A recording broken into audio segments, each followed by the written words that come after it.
पापा, बोलो बेटा। मैं आईटी सेक्टर में इन्वेस्टमेंट करना चाहता हूँ। क्या ये राइट टाइम है?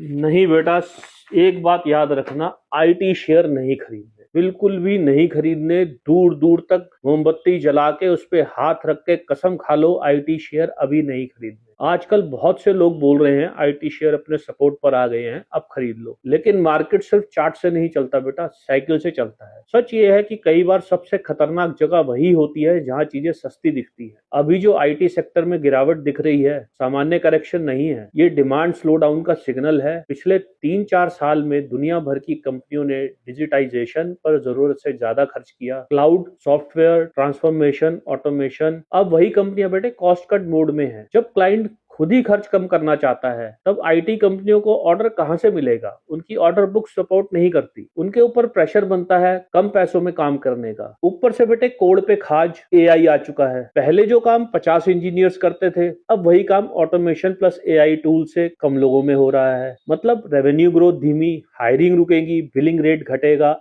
ऐसे फेस में शेयर गिरकर रुकते नहीं, टाइम करेक्शन करते हैं। यानी प्राइस ज्यादा गिरेगा या कम पता नहीं, पर महीनों तक चलेगा भी नहीं। इसलिए कई बार 6 महीने का साइडवेज फेस सबसे बड़ा नुकसान देता है। बेटा पैसा डूबेगा नहीं, पर यह ध्यान रखना फंस सकता है। लोग सोचते हैं एसआईपी करते रहो, लेकिन हर सेक्टर एसआईपी के लिए नहीं होता। एसआईपी वही काम करती है जहां अर्निंग साइकिल ऊपर हो, नीचे नहीं। अगर अर्निंग्स अगले कुछ क्वार्टर सेट रहने वाली है, तो हर महीने खरीदना, एवरेजिंग करना, इसका कोई मतलब नहीं है बेटे। कैपिटल लॉक करने जैसा है। मार्केट में जो पैसा है वो गिरावट से नहीं डूबता, गलत समय पर पेशेंस रखने से डूबता है। अभी आईटी में पैनिक नहीं, स्लो डाउन है, और स्लो डाउन में तेजी जल्दी नहीं आती। इसलिए सपोर्ट दिखे तो उत्साह नहीं, इंतजार करना सीखो। क्योंकि ये सही समय वो नहीं जो सबसे नीचे हो, सही समय वो है जहां ग्रोथ वापस शुरू हो। मार्केट मौका हमेशा देता है, लेकिन जल्दी करने वालों को वो सिर्फ दर्द ही देता है बेटा।